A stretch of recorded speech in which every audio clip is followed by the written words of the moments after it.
A vírgula está empregada plenamente de acordo com as exigências da norma padrão. Então ele quer a certa. Detalhe, meus amores, a Seis Gran Rio, toda vez que faz questão de pontuação, acho que em 99% dos casos, para não ser tão exagerado, né, para não dizer 99,9, ela trabalha o quê? Vírgula.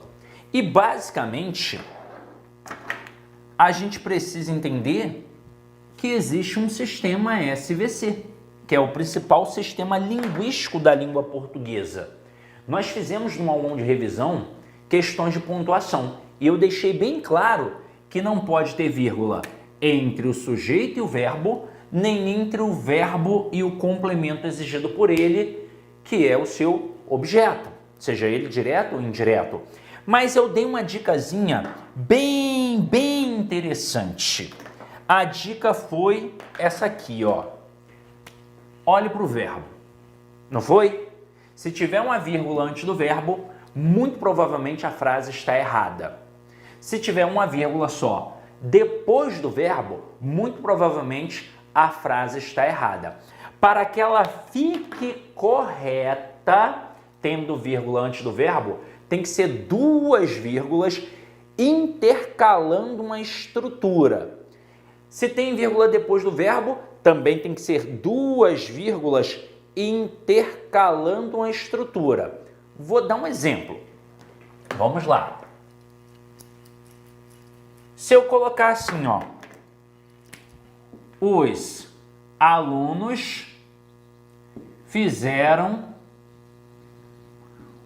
uma prova ontem, beleza? Neste caso, eu tenho uma ordem direta da língua portuguesa. Aí, eu até posso aqui ter uma vírgula antes da palavra ontem. Inclusive, quem nos explicou isso muito bem foi a tia lá da escola, porque ela explicava assim, ó, SVO e os adjuntos adverbiais. Por que ela fazia isso? Porque para a gramática tradicional, o verdadeiro complemento do verbo é o objeto. Então, entre sujeito e verbo realmente não tem vírgula, entre o verbo e o objeto também não tem vírgula. Mas esse cara aqui é um algo a mais, é uma mera circunstância. E eu posso sim inserir aqui uma vírgula considerada facultativa. Ou seja, a sua presença ou a sua ausência não faz a menor diferença. Posso retirar e não vou ter prejuízo gramatical nem alteração de sentido. Agora, e se eu deslocar esse camaradinha aqui, ó, para o meio dessas estruturas? Como ele é pequenininho, as vírgulas seriam facultativas.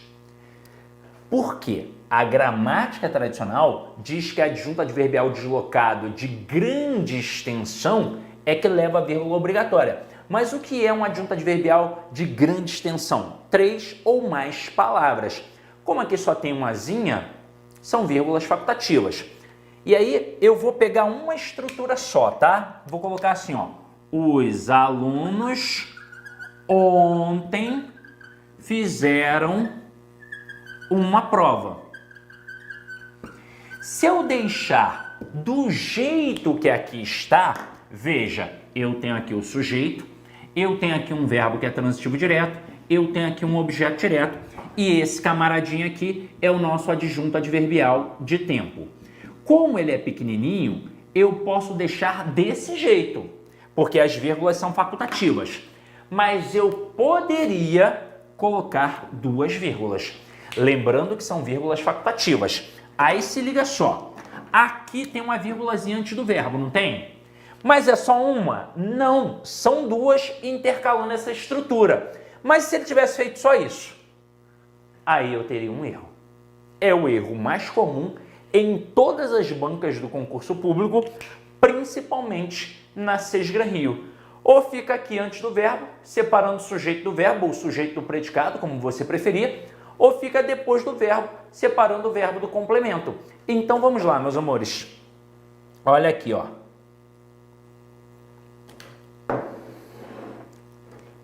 Letra A da questão 4 aí. Vamos avaliar agora com calma, ó.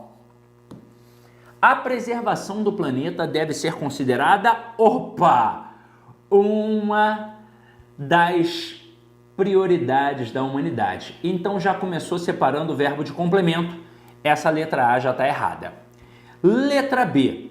A redução do uso de plástico ao abolir as sacolas não recicláveis no comércio representa não só uma economia no dia a dia, mas também a proteção da natureza.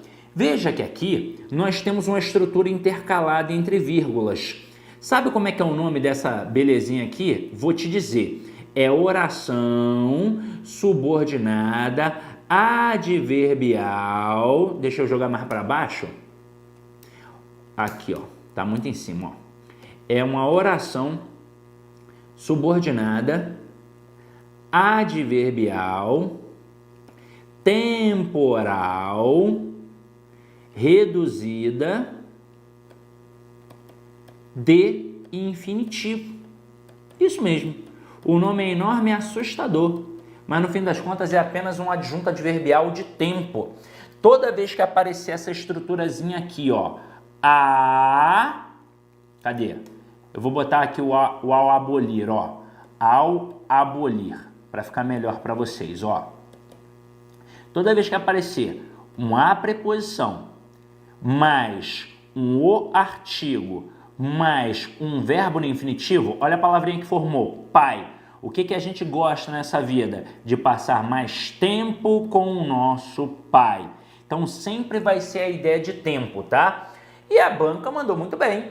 Numa estrutura adverbial, a estrutura adverbial oracional, quando aparece no final da frase, pode ser isolada com uma vírgula facultativa. É assim que funciona.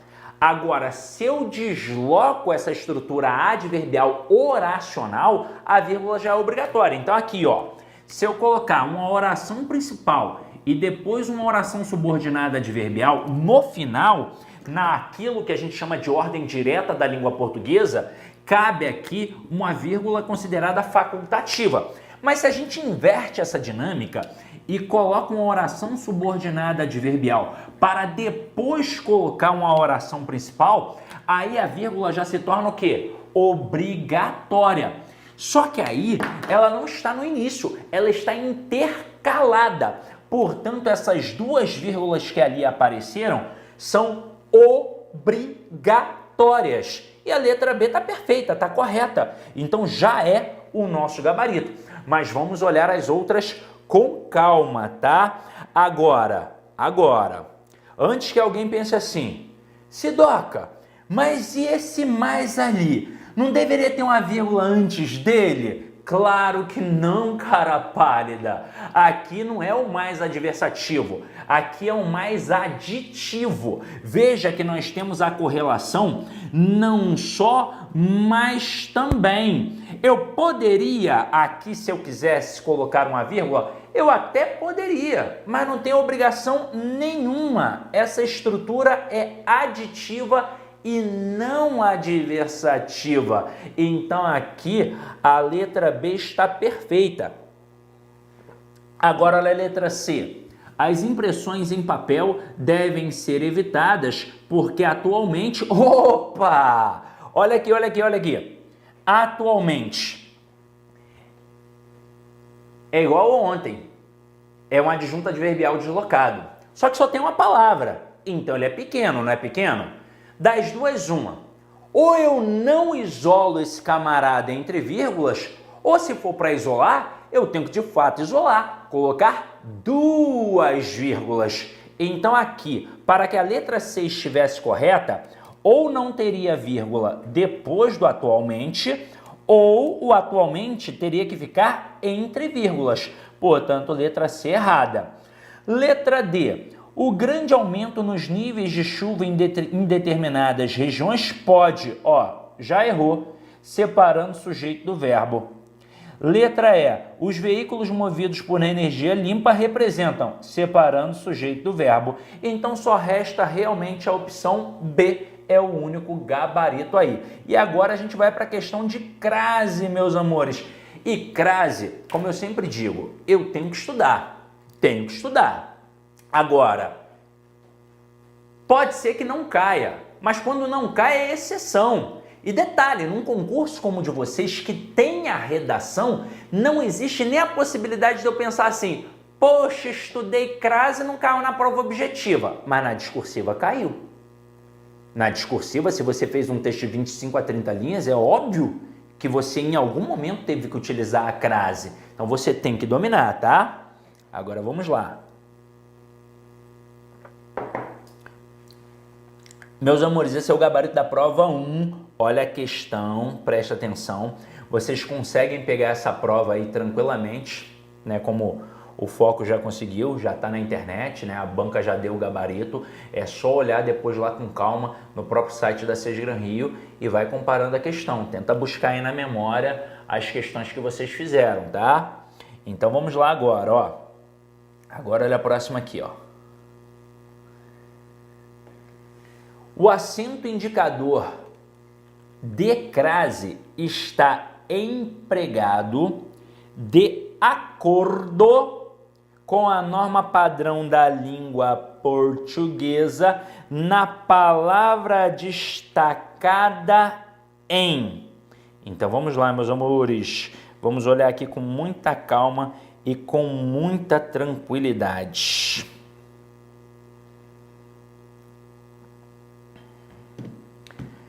Letra A. A bicicleta é a principal alternativa para a diminuição. Olha aqui, ó, do ladinho para nos ajudar. Como é que é o nome desse camaradinho aqui em cima do A? Esse camaradinho aqui, vou até mudar a cor da canetinha, ó. Esse camaradinho aqui em cima do A se chama acento grave, indicativo do fenômeno da crase, que é a fusão entre duas vogais idênticas, um A mais A. Basicamente, um A preposição mais um A artigo na maioria das vezes. E aí veja que no exemplo aqui dado apareceu a preposição para. Então, meus amores, se já tem a preposição para, o A que apareceu ali depois é apenas um artigo e não tem crase. Letra B. A capacidade de deslocamento da população motiva a buscar. Olha quem apareceu aqui depois do A. Buscar, que é um verbo. E como eu sempre digo, verbo não faz distinção de gênero. Ou seja, não tem o verbo que eu uso para o homem, nem o verbo que eu uso para a mulher. Logo, o que eu não coloco ali antes do verbo? Um artigo. E para ter crase tem que ter preposição e artigo. Se não tiver preposição, não tem crase. Se não tiver artigo, não tem crase. Então o A, diante de um verbo, ele sempre vai ser apenas uma preposição e não tem crase. Então aqui, ó, é só preposição e não tem crase. Letra C. A redução do uso de gasolina, agente poluidor da mais alta intensidade, pode ser conseguida com incentivo à produção de carros elétricos. Opa! Com incentivo a quê? A produção de carros elétricos. Quando a gente tem dúvida, se tem ou não tem crase, o que a gente faz? A gente pega o termo feminino depois do A e troca por um termo masculino. Se acarretar a estrutura ao, aí eu tenho crase, porque mostra nesse momento ali que tem preposição e artigo. Aí quem é meu aluno sabe que é aquele latiu coloca a coleira, né? Au! Coloca a coleira. Então olha aqui, ó. Tira a produção e coloca trabalho. Coloca trabalho, ó. Vai ficar incentivo ao trabalho. Latiu, ao, coloca a coleira. Então a letra C tá certa, é o nosso gabarito. Agora olha a letra D. As causas do aquecimento global, e não vou nem perder tempo. Tanto na D quanto na E, ó, há pessoas e há mudanças. A no singular, mais palavra no plural, crase nem a pau, não é verdade? Então o A que aqui apareceu nos dois casos é só preposição. Então gabarito letra C de casa. Eu quero saber aí, ó, quem gabaritou as 5 de língua portuguesa. Coloca aí rapidinho, ó. Ó, a Maria até colocou aqui, ó, foi na vírgula antes do mais que eu me ferrei. Gente, tem que prestar atenção, a gente só coloca a vírgula antes do mais quando é o mais adversativo. Ali era o mais aditivo, era não só, mas também. Por isso que é importante decorar as conjunções, porque aí dessa forma a gente sabe que não é o mais adversativo. Dá uma olhada sempre nas conjunções, tá? Ó, a Karine gabaritou, o Cristiano gabaritou, glória a Deus, hein? Fala do para antes da crase, professor. Repito, Robson, crase, eu vou até colocar aqui no quadro que eu acho que fica melhor para vocês entenderem, ó. Crase é a preposição mais a artigo. Não pode ter crase com outra preposição. O para é preposição. Então como é que eu vou ter crase com o para? Não tem como. Por exemplo, ó, vou à Bahia. Nós temos aqui um topônimo, beleza? Que a gente faz a verificação da ocorrência da crase por meio da troca do termo regente, através da troca do termo regente. Se vou A e volto da, acento lá no A. Se vou A e volto D, acento para quê, não é verdade? Então, ó, vou à Bahia, volto da Bahia. O que é o da? O da é a contração da preposição de com o artigo a. E aí isso mostra que a palavra Bahia admite o artigo. Então, na frase vou à Bahia, eu tenho crase pela regra geral. Se eu vou a algum lugar. Termo anterior pediu a preposição a. E Bahia, como acabamos de ver, admite o artigo a. Aí muita gente fala assim, ó, eu posso ir para algum lugar, não é? Eu posso ir a algum lugar ou para algum lugar. Então poderia colocar assim, ó, vou para a Bahia. Eu tenho como fazer fusão do para com a para transformar num acento grave? Para dizer que tem crase? Hipótese alguma. Crase é a preposição mais a artigo, e aí nós indicamos essa fusão de dois as com acento grave indicativo desse fenômeno, que é o fenômeno da crase, que é a fusão entre duas vogais idênticas. Então, para que tenha crase, tem que ser a preposição a e não outra preposição. Não serve a preposição sobre, não serve a preposição de, não serve a preposição para. Inclusive, um dos macetes que eu vejo por aí, para saber se tem crase ou não tem, é o cara colocar o para a, né? Eu particularmente não gosto muito deste macete por um motivo de mudança de sentido. Se eu vou à Bahia, é porque eu vou e volto. Então, ó, vou à Bahia, fui de férias, vou e volto. Vou para a Bahia, eu vou de vez, eu vou para morar. Existe uma diferença semântica, por isso que eu não gosto muito desse macetinho. Mas entenda, crase é a preposição e a artigo. É impossível ter crase com a preposição para. O a que aparece depois do para só pode ser um artigo, jamais seria uma outra preposição, por exemplo. É aqui, esse para é preposição e esse a aqui é um artigo. Tranquilo?